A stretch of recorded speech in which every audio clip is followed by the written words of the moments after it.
Hello મિત્રો, તો આપણને આવી જશે દિલીપભાઈ લેવા અને આપણે નીકળી પડ્યા દિલીપભાઈ સાથે ફરવા. તો તમે જોઈ રહ્યા છો સરસ મજાનો રસ્તો છે અને રસ્તા ઉપર ઓહો હો ડામર ના તો ગાંગડા ઉડે છે. દિલીપભાઈ આ શું બાંધ્યું હોય? મોગરો બાંધો લાગે. એટલે એ બાઈક દિલીપભાઈ બાઈક હકવે એટલે જોરદાર. દિલીપભાઈ તો આ મંદિરે લઈને આવી ગયા.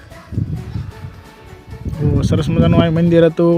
આપણે શંકર ભગવાનના મંદિરે પહોંચી ગયા. સ્વયંભૂ જડેશ્વર મહાદેવ મંદિરેથી પાછા એમાં જતા રહ્યા. ઓહો મચ્છુ ડેમ જોવા, તો ત્યાં તો કોઈ હતું નહીં. પછી અમે નિરાતે એક નાસ્તો કરી લીધો. નાસ્તો કરીને પાછા વળી નીકળ્યા. ઓહો પવન ચક્કી એટલે દિલીપભાઈ થાકી ગયા. પાછા મનની શાંતિ માટે કે હાલો નદીમાં રખડવા. નદી કોઈ ત્યાં તો શું ડોબું મળી ગયું. તો અહીંયા આપણો વ્લોગ પૂરો કરે છે.